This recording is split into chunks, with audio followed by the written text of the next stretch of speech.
Poser plainte et de lancer des procédures pénales ou civiles d'ailleurs lourdes et longues. Pourquoi? Parce que au frontispice de tous les palais de justice et des mairies, des préfectures, il y a marqué liberté, égalité et fraternité. Mais, comme l'a dit Mohamed tout à l'heure, ça régresse un petit peu. C'est pour cela qu'il y a des lois en France et qu'il est de plus en plus difficile de les faire respecter. Ça, c'est pour l'introduction générale. La première chose que je voudrais dire ensuite, c'est que nous sommes attachés, comme tout le monde ici, à la liberté d'expression. Alors, c'est le contraire que je fais, puisque j'agis contre ceux qui en abusent pour pouvoir restreindre cette liberté. Mais la liberté de chacun, comme vous savez, ça s'arrête là où commence la liberté d'autrui, et on n'a pas le droit de dire n'importe quoi. Je vais commencer, pour illustrer mon propos, par quelques procédures. Je vais parler de ce que je connais, c'est-à-dire pas forcément grand-chose. Nous avons fait un procès avec la Maison des Potes en Limousin, contre Éric Zemmour et la chaîne C8 qui avait dit « Les mineurs isolés, ce ne sont pas des mineurs, ils sont tous majeurs. Ils viennent ici pour voler, pour violer et pour tuer. » C'est gros quand même. Et nous avons poursuivi au plan pénal pour injure raciale et provocation à la haine et la violence Éric Zemmour. C'était pas gagné d'avance parce que la loi ne réprime la diffamation raciale, l'injure raciale et la provocation à la haine qu'en tant qu'elle est dirigée contre un groupe. Et la définition du groupe, elle est encadrée par la loi.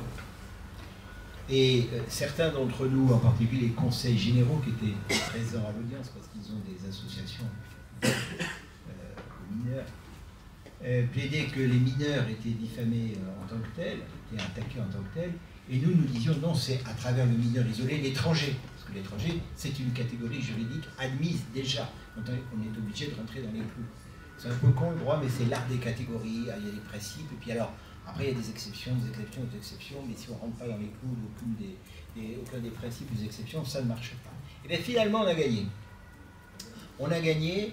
Et c'était gros parce que nous étions face à un homme, Zemmour, qui n'est pas venu, qui n'a pas été élu, c'est pas un élu du peuple, il n'est ni député, ni maire, ni rien du tout, il est présentateur de télé et il fait le buzz, comme on dit. C'est-à-dire que beaucoup de gens regardent, c'est de la télé-réalité, on lui met en face quelqu'un qui n'a pas autant de talent que lui, qui ne sait pas toutes les vacheries qu'il va sortir, comme on dit en boxe, un sparring partner. Et puis il balance des bons mots, des vacheries, des trucs comme ça. Mais ça fait un mal fou, ça. Dire que les mineurs isolés, ce sont des majeurs, des voleurs, des violeurs, des menteurs, ça fait un mal extraordinaire. Pas seulement pour les personnes qui sont dans le cas des mineurs isolés, et qui ne violent, ni ne tuent, ni ne volent, mais aussi dans la perception du public, des citoyens.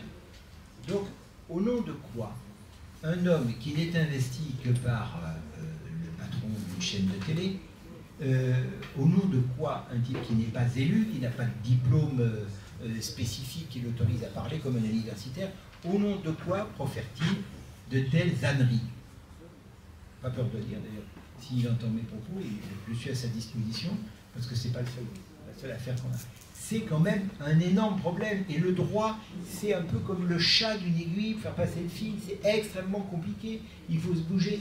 Tous les avocats qui viennent, ils viennent parce qu'ils ont envie, parce qu'ils connaissent un petit peu, parce qu'ils sont... C'est un peu un travail d'équipe, mais ils travaillent à l'œil, ce qui n'est pas le cas de l'avocat de Zemmour, qui est payé, bien payé, ou l'avocat de C8, par exemple, qui a plaidé en disant « Oh, c'est dramatique !» Le directeur de publication de C8, Monsieur Thierry de Bersogol, du Moulin, enfin, il y a comme ça, un peu comme un train qui va vers la tour de Carole.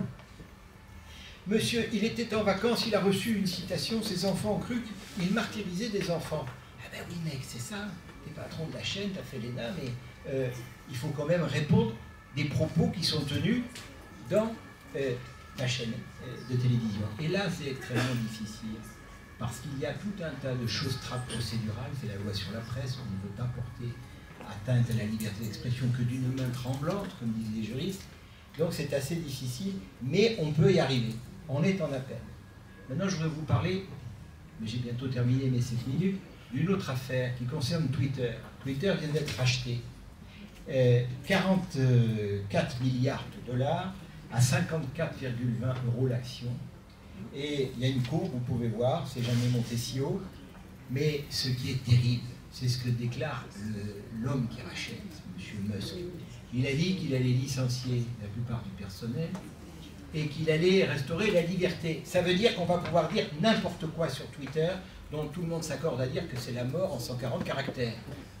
Il faut un petit peu de restriction, et au nom du premier amendement de la Constitution des États-Unis, on ne peut pas poursuivre les gens de Twitter en France efficacement, parce qu'ils disent « Ah, moi, je ne vais pas vous révéler l'identité des gens qui ont proféré tel ou tel message. » C'est l'impunité. Et là, il y a une grande lâcheté, c'est que dans le même temps où nous saluons la mémoire de Samuel Paty, qui a été quand même un peu tué par Twitter, et bien dans le même temps, nous saluons sa mémoire, qu'est-ce qu'on voit? On voit que l'Union européenne, avec la directive Digital Service Act, vient de dire non, non, maintenant on n'ira plus chercher l'identité des gens qui ont des messages litigieux sur Twitter, il faut protéger la liberté.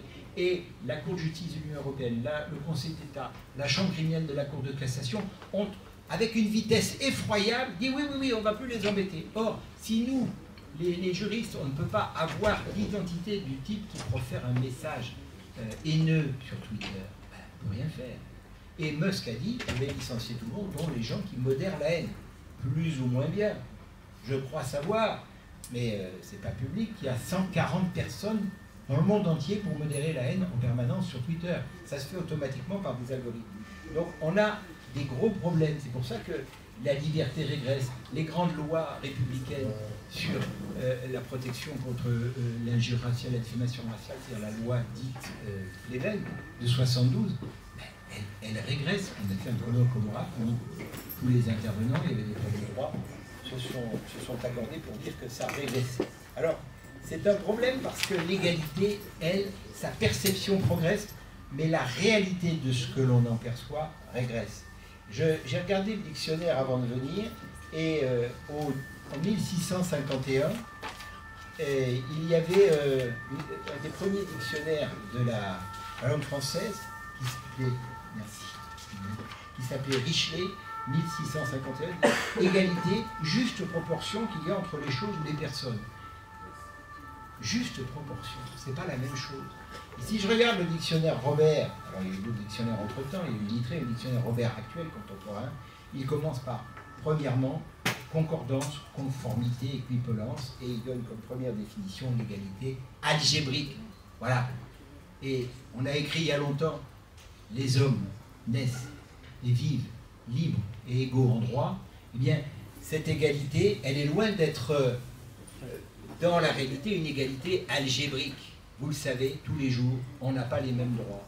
Et moi, je n'ai pas grand-chose à offrir à ce titre-là, sauf à déplorer le temps qui passe avec moins d'égalité à cause d'Internet, sauf qu'à vous dire, il faut se battre. Faites des études de droit, devenez avocat, allez dans les assos, allez dans les écoles, militez, et dites-leur la vérité. Merci, merci. Merci. Merci.